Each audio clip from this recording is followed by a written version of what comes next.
This is an explanation of problem number 27G on the M3 Algebra 2 midterm review packet. Directions in number 27 are to find all complex solutions. This means to find all real and imaginary solutions. The equations in part G read x to the fourth plus 3x to the third minus 30x squared minus 6x plus 56 equals 0. This will have 4 real and or imaginary solutions because it's a fourth degree equation.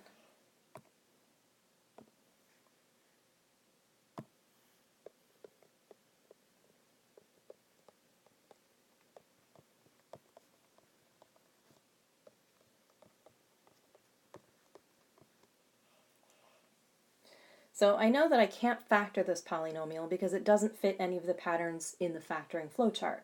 So I'll graph it on my calculator instead.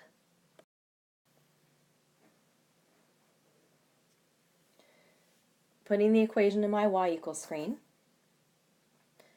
Then I'll press zoom and then choose number 6, standard, to graph in a standard window.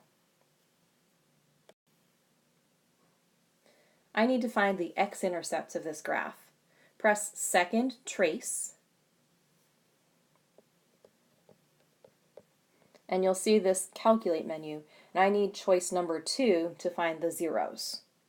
Answer the questions for left bound, right bound, and guess. So you can see in the screen at the bottom of the page, I did this, and I found a 0 at negative 1.414214. This is an irrational solution, which I will need to find the exact value of, so I can't use that answer off the calculator. When I do graph, the rational solutions that I find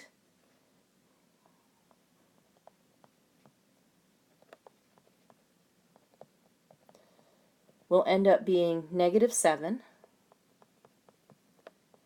and positive 4. So these are the numbers that I'm going to use with synthetic division. I need to be able to pare this equation down from fourth degree to second degree so that I'll be able to solve the rest by hand. So between x equals negative 7 and x equals 4, I think that x equals 4 looks like the easier of the two numbers to work with. So I'm going to use the 4 in the box first. The coefficients of the equation are 1, 3, negative 30, negative 6, and 56. Remember that if any of those exponents were missing, I'd have to have a 0 to fill in that column. Then I'll draw my line. So the first number always drops down under the line. Any number that's in the bottom row gets multiplied by what's in the box. So multiplying by 4 gives me 4, and then I add down the columns. So that's a 7.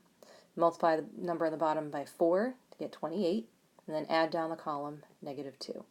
Multiply by 4, add down the column, and multiply by 4, add down the column.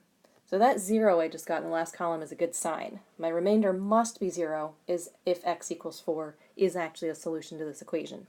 If I didn't get a 0 there, I'd need to go back to the beginning and check my division again, or else I'd be doing the next steps with the wrong numbers.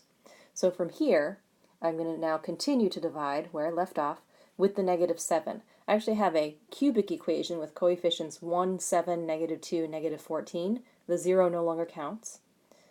And I'm going to divide that by x plus 7 to get this down to a quadratic. So again, the first number drops down to the bottom, and then we multiply by the number in the box, add down the columns. Multiply, add, multiply, add. And again, notice that I get 0 as my remainder.